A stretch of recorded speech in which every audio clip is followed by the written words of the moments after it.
This chapter, in one word, is about humbling the negative nature, the self-absorbed nature of the body and the animal soul that animates that body. And the Beinoni is a very high level of divine devotion. The Beinoni is humbling this part of his being because the Beinoni is finding a difficulty with a dullness of heart, that the love of God, the awesomeness of God, is not real, or not palpable, or not as real as it could be. And the Beinoni is working to diminish that which is covering over the hidden love, which is the body, and again the animal soul that animates the body, and to allow this soul to emerge. And by allowing the soul to emerge, the love and awe of God will be there. So yesterday we spoke about a conversation the Beinoni has. They have with themselves a very strong worded conversation. And the Alter Rebbe continues with this, that the Beinoni will take responsibility for even grievous sins of youth, and look back. And how can you do that? I mean, the Beinoni's already done tshuva, already repented for their ways. However, just like an onion has many layers, and the more you get to the core, the better it is, the sweeter it is, not as bitter as it is on the outside. So likewise, the heart has many layers, and the Beinoni is trying to dig deeper into greater layers of the heart to fix whatever there was in the past. Is this something that you must do? Like, if you want to follow the law, well, by law you did tshuva, you repented, you had remorse for what you did, and you accepted upon yourself to do what's appropriate, and you're moving forward, and that's fine. We're talking about here a much deeper sense of commitment to Hashem, of the Beinoni. And as I've said and say again, don't try this unless you've accomplished the other things that we've learned till now, because you can't start from this point, or you can't even need everything else in place. The other 28 chapters that we've learned. So the Alter Rebbe continues and says that even if the Beinoni has dealt with all the layers of the heart when it comes to sins of youth, nonetheless, and the Beinoni again wants to attain this broken spirit in order to crush the negativity of the animal soul in the body.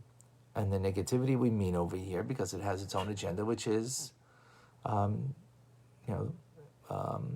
being a pleasure seeker, seeking just its own desirable end, and that is not about a connection to God, which is the soul, what it wants. So the Zohar says you need to be what's called Mored Chujbana, which means a master of accounts. You have to take serious accounting. Now, what does that mean? So, think about it for a moment. How much do we own our lives? And how much do we, I'm speaking to myself, I'm not speaking to you. How much do I own my life and take responsibility for it, as opposed to, I'm a hired hand. So, for example, a person who's a hired hand in a business takes responsibility, but in the end they're a hired hand. So the accounting that, if they're an accountant hired for the company, the profit and loss doesn't make a difference, because it's not their profit and not their loss. But the owner of the company, it makes a huge difference. Huge difference. They're invested in it. So the same thing is in our lives. In our lives, are we invested in it as a proprietor, an owner, or are we invested in our lives as a hired hand? And the Beinoni, as the Zohar is saying, that we have to be a master of accounts, meaning we have to be not a hired hand when it comes to being responsible for our lives, but we have to be like the owner of the business. We have to be the owner of our lives.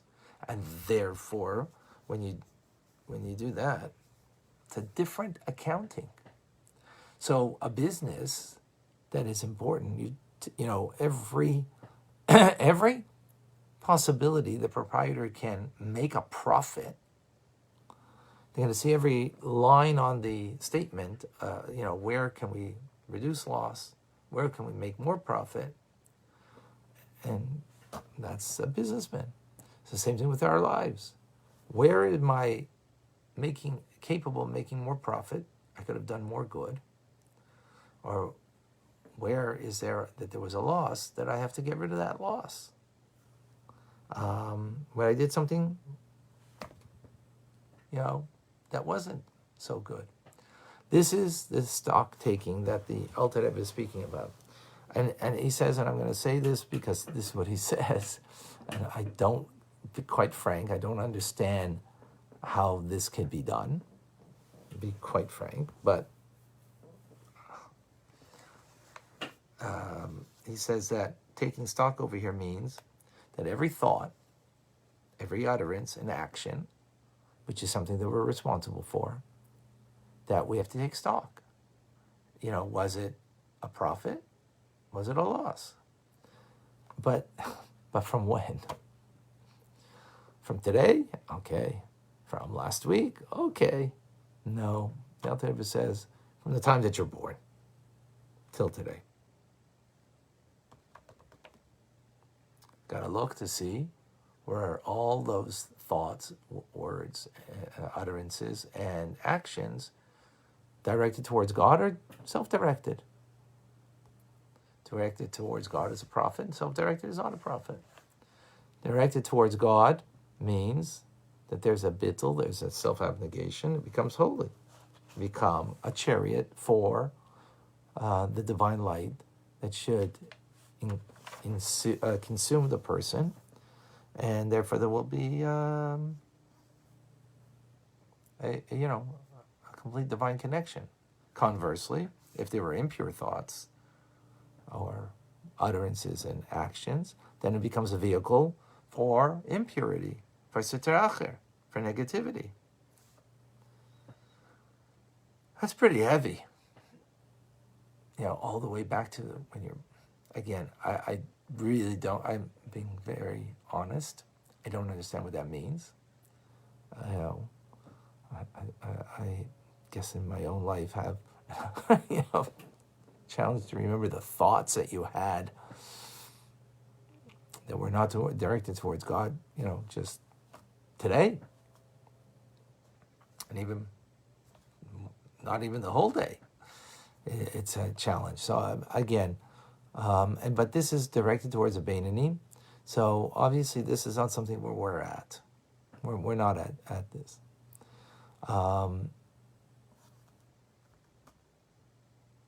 And he concludes about dreams, and even your dreams, to be taking an account for your dreams. Now, only a righteous person, their dreams are just a deeper way that God connects to them and communicates with them, as opposed to when they're awake. But for the Beinoni, for us, the other Rebbe says here that dreams are, as a matter of fact, I had such a dream last night that, in a way, is tormenting, because you have crazy these things that go on in your dreams. So what's the point over here? What's our take home? That's today's class. What's our take home? Our take home is owning our lives, that we're a proprietor and not a worker. We're not paid by the hour or a hired hand, when it comes to our lives. When we own a business, we don't do that. And a business can come and go. Business is not our life. It gives us sustenance. It's God gives us sustenance, but it's a vessel that can lead to sustaining us and to doing good with, being charitable and so on. Absolutely. But it's not life. It's not me. So when it comes to my business, I'm very careful in making sure that I'm making a profit in every way possible, which is, makes sense. So all the more so when it comes to our lives that we have to own it to such a degree. The Alter Rebbe gave us some very high bar that it's not a high bar for us. Just to let us know how it's sobering that what he's saying over here, that we can't get carried away with ourselves. Oh, what I mean? I am master of accounts. I'm owning my my things. Well, to the degree that the Alter Rebbe is saying over here, that's a very high level, and we're far, far, far, far from that. But don't get discouraged by that, because that's okay. The point to take out from here is that if you really want to work deeper on fixing that which is inside of us, and and that itself is a level. Now for the Fabringen. How many of us, because we have a feeling, say, well, that's my feeling, that's how I feel about it.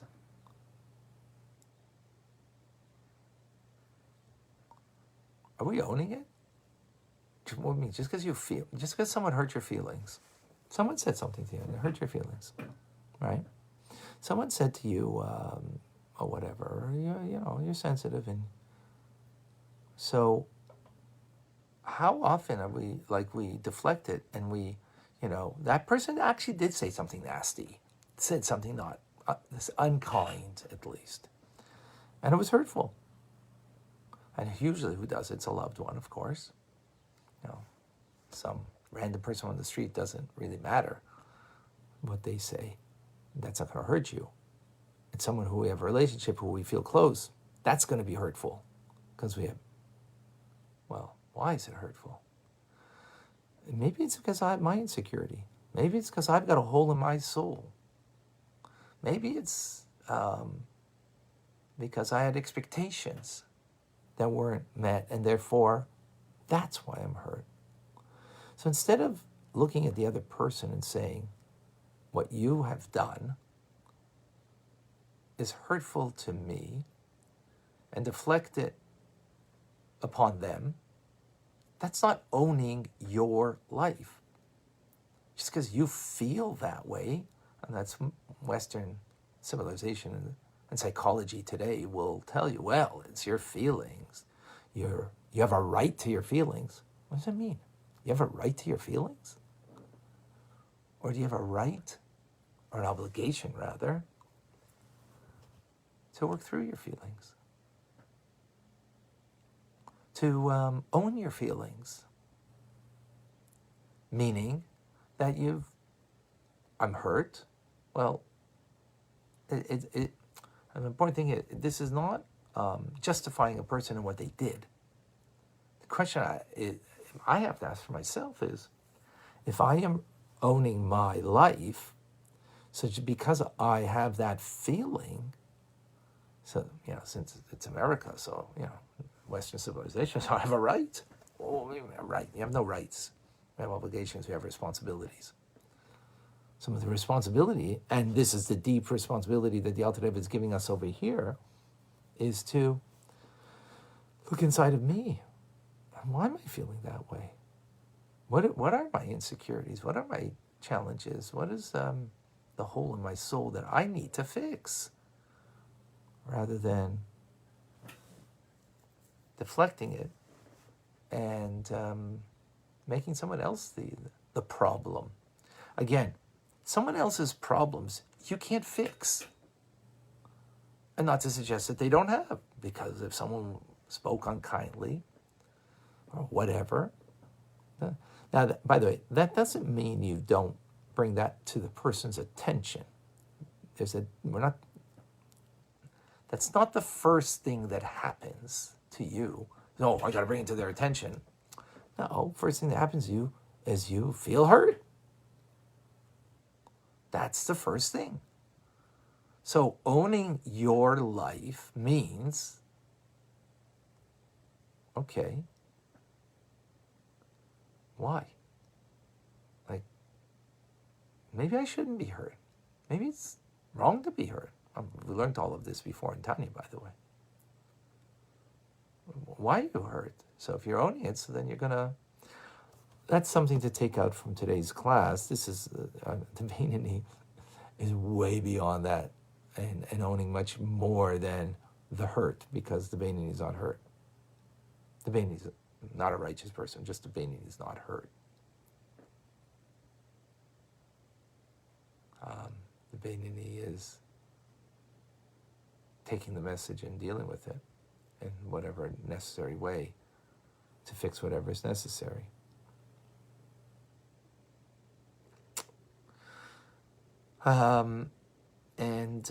But for ourselves, at least, what we can take from this, and I think it's an important teaching, is,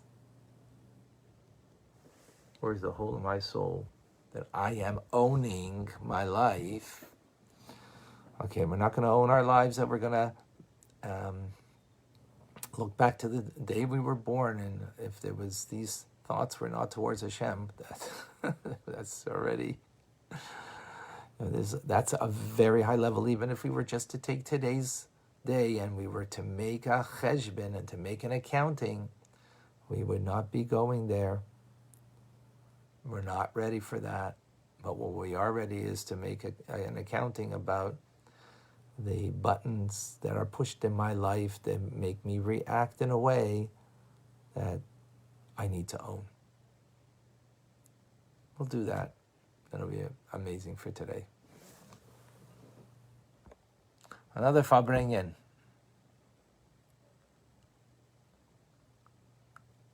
Something wrong with my laptop, so this is my phone today. Denise and Linda, sisters that learn together, will always be together. From New York, thank you, devoted. Robert from Boston also. Shalom. Khani from the UK. Hello. A lot of devoted students here. Anna from Norway. Thank you for joining. Clem from Brisbane. Mark from Santa Rosa.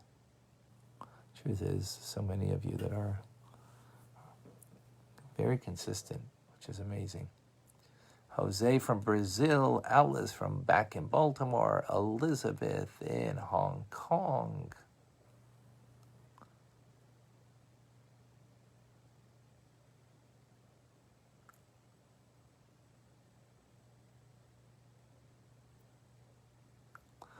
Clem, you're very kind.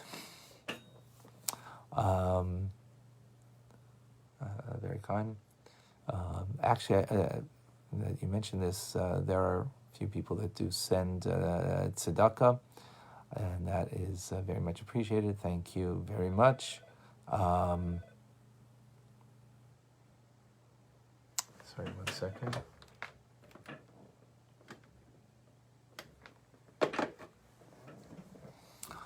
So, I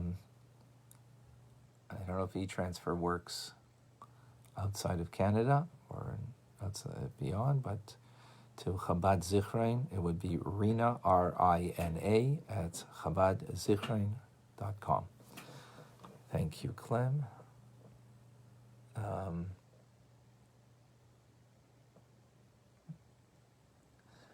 Jane from Illinois. Joy, absolutely, for Adar.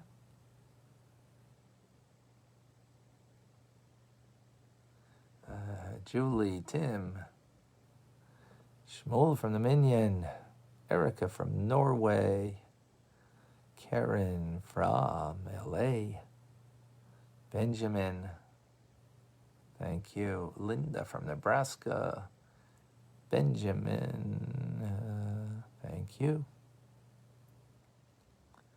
Who else do we have here? Yes, Julie, not easy to do. The evil nature always says, me first, me. That's our struggle, that's our challenge. And that's what the Alter Rebbe is giving us the tools. It's giving us the tools. I'm sorry that it's hard to read some of the things that are being said over here. My apologies, Erica from Norway, Sigalit. Not easy to own our negative thoughts or actions, but when we do it, it makes us feel ready to focus on good things. And the month of Adar, I'm happy and blessed. Yes. So, Sigalit, very true. Actually, what it does is, it takes the weight off us. There's a heavy weight because of me. And that it's so all dependent on me. And in a sense, or self-directed manner. But if it's about my divine service and it's what God needs from me, there's a certain weight that's taken off and we can focus and just be a little lighter because we just don't feel the heaviness of me.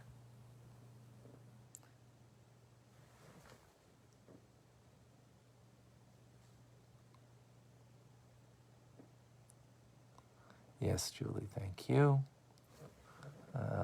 John from North Carolina, Tony from Costa Rica, Carolyn, Dahlia, Isabel, Serach, Deborah, Shalom, Ginger from Pennsylvania, and Michael from Long Island, and all right, folks, today is Rosh Chodesh, first day. We have to increase in joy. The month of Adar, Purim is coming. Need to prepare for Purim. Make sure that you get ready to celebrate, either your local Chabad house or wherever you go. To celebrate many mitzvahs that need to be done. There's mishloach manot that we give shalach manas, gifts of 2 edible foods to a friend. We give matanos levyonim, gifts to the poor, and we eat a festive meal. We also have to festive meal, and we add in our prayers Ala Nisim for the miracles that we have to mention and celebrate. Ad Aliyada, more important, the meaning of it, another point, but we need to prepare for this wonderful holiday. I'm Rabbi Ronnie Fine, coming to you from Chabad Zurich and Kadesh in Montreal, Canada. It's a privilege and a pleasure to share with you the Tanya, and please share it with others. And reminder that you can get the 1-minute version. Also, 1 minute's not like what the Farbringen that we have here every day, which is actually, I must say, for me, amazing, miraculous. How every day there's such a deep, profound teachings from the Alter Rebbe that that we can make personal and live with in a meaningful way. So the 1 minute, though, is a great way also to share. Aside from everybody, please share this class, but share also the 1 minute on Instagram or LinkedIn or Twitter at Tanya Rabbi. Have a wonderful day and a wonderful good Chodesh.